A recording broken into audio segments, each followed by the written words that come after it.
à la frontière. Ce que vous parliez sur les formations des Allemands, mais c'est les Kurdes irakiens. C'est-à-dire qu'encore une fois, on aide les bons Kurdes, ceux qui sont avec les Turcs. Donc je veux dire, encore une fois, les Français c'est pareil. On donne du matériel, de la formation, etc. Mais ceux dont on parle aujourd'hui, Kobané, les Kurdes de Syrie, eux, on va les laisser tomber. Et c'est ça que ça pose un problème, parce qu'effectivement, on va sacrifier une ville pour des intérêts politiques. Sacrifier une ville et fracturer un territoire, et créer une sorte de brèche dans un territoire.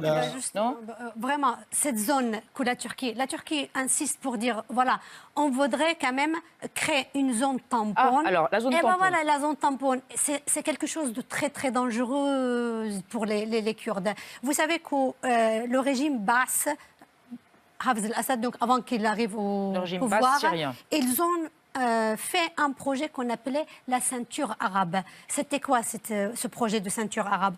On a installé des colonnes arabes dans des régions kurdes et on a obligé les villageois kurdes à partir de leur zone et justement d'une manière à faire une sorte de ceinture séparer les Kurdes. Ce projet n'a pas tellement réussi dans ce sens que les Arabes qui ont été implantés dans la région du Kurdistan syrien ont été un peu intégrés dans la communauté, même qu'aujourd'hui, ils soutiennent Daesh. Erdogan souhaiterait quoi? Souhaiterait installer une zone tampon. Cette zone tampon est dangereuse pour deux catégories des Syriens. Pour les Kurdes, parce qu'on va séparer les Kurdes de Rojava, de Syrie, de Kurdes de Nord, les Kurdes de Turquie. Mais également, on va y installer les 1,5 million des réfugiés syriens qui sont en Turquie, d'une sorte qu'on pourrait assister à une catastrophe telle que les Palestiniens ont vécu dans les années 48. Ces réfugiés syriens, peut-être, ne rentreront jamais dans leur domicile.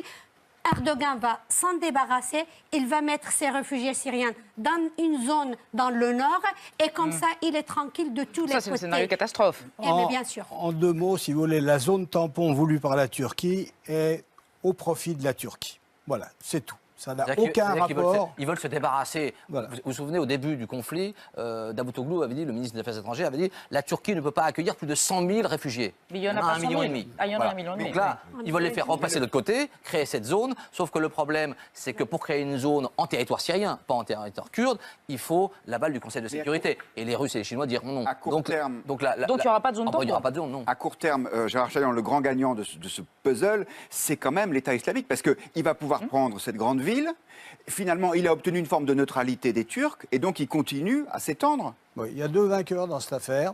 Comme vous venez de le dire, l'État islamique, et de l'autre côté, la Turquie.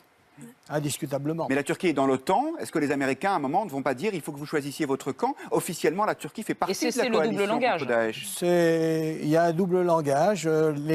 Comment dirais-je, les tensions existent. À mon avis, les Américains vont jouer plutôt la carte financière. Le Fonds monétaire international, la Banque mondiale va être beaucoup moins généreuse à l'égard de la Turquie. C'est-à-dire qu'on va quand même, non pas les heurter de front, mais en indirect, on va quand même serrer la vis dans la mesure où les problèmes financiers, la chute de la livre turque ne sont pas négligeables.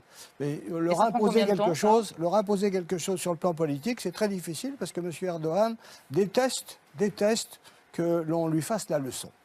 Le troisième vainqueur, c'est Dernier mot. Parce que lui, effectivement, plus les djihadistes montent, plus effectivement, c'est moi ou eux. Et pour l'instant... Et ça continue. Et voilà. Mot de la fin pour ce soir. Quant à ce débat, ils sont sévères, mais